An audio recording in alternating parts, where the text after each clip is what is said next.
Assalamualaikum, Sobat M18 Project. Apa yang kita khawatirkan, manakala kita mendengar bahwa pemerintah akan memangkas anggaran proyek-proyek infrastruktur?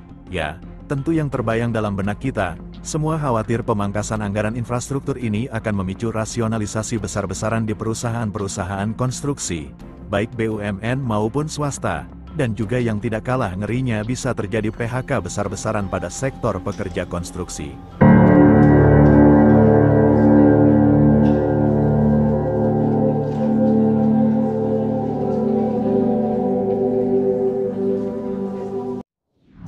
Saat ini para pelaku industri jasa konstruksi, seperti para kontraktor, konsultan dan pemasok material tentu sedang khawatir, akibat dampak pemangkasan anggaran pembangunan infrastruktur yang dilakukan oleh pemerintah.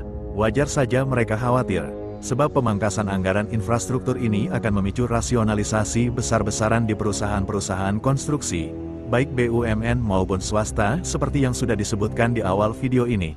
Menurut Kepala Dewan Pertimbangan Organisasi Nasional Inkindo atau Ikatan Konsultan Nasional Indonesia, Peter Franz, akan ada sekitar 2,1 juta tenaga kerja konstruksi yang terancam menganggur. Kami, para pengusaha konstruksi, konsultan menyuarakan tentang kondisi ini, sebab dipastikan rasionalisasi besar-besaran akan terjadi di berbagai perusahaan konstruksi baik swasta atau BUMN.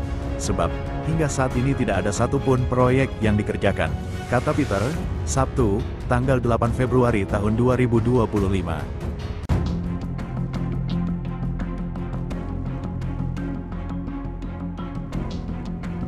Sementara itu Menteri Pekerjaan Umum, Dodi Handodo mengungkap bahwa akan ada sejumlah proyek yang terdampak pemangkasan anggaran infrastruktur sebesar Rp81,38 triliun.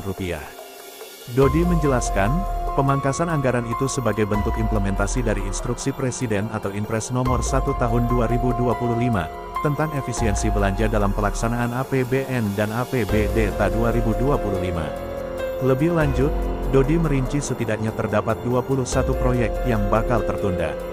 Puluhan proyek itu terdiri dari proyek konektivitas, sumber daya air, hingga kawasan permukiman. Dodi juga menjelaskan, Ditjen SDA bakal dipangkas anggaran pembangunannya sebesar Rp27,72 triliun dan Ditjen Bina Marga Rp24,83 triliun. Kemudian, Ditjen Cipta Karya dipangkas sebanyak Rp7,75 triliun dan prasarana strategis sebesar Rp20,69 triliun. Namun di sisi lain, kebijakan pemangkasan anggaran infrastruktur oleh Presiden Prabowo Subianto tersebut, yang baru-baru ini diumumkan ternyata menuai beragam respons dari berbagai kalangan, tidak hanya pesimisme, tetapi juga menyikapinya dengan rasa optimisme. Kamar Dagang dan Industri Indonesia atau Kadin juga angkat bicara. Meskipun langkah ini menciptakan kekhawatiran timbulnya dampak negatif pada industri terkait dan daya saing nasional, Kadin tetap optimis bahwa dampak tersebut dapat diatasi dengan langkah-langkah strategis. Wakil Ketua Umum Kadin, Sarman Simanjorang, mengungkapkan bahwa pemangkasan anggaran ini tidak serta-merta akan menurunkan daya saing Indonesia di mata dunia.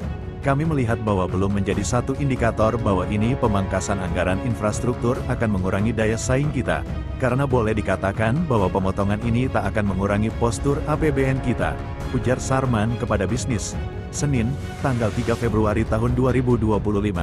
Beliau menambahkan bahwa efisiensi anggaran ini akan dialokasikan pada program-program yang lebih prioritas, sehingga total belanja negara tetap stabil. Jadi, apakah kebijakan pemangkasan anggaran infrastruktur oleh Presiden Prabowo Subianto akan menciptakan kekhawatiran bagi kalangan pelaku industri jasa konstruksi, atau sebaliknya menciptakan optimisme bahwa kebijakan tersebut serta-merta tidak akan menurunkan daya saing Indonesia di mata dunia? Biarlah waktu yang akan menjawabnya.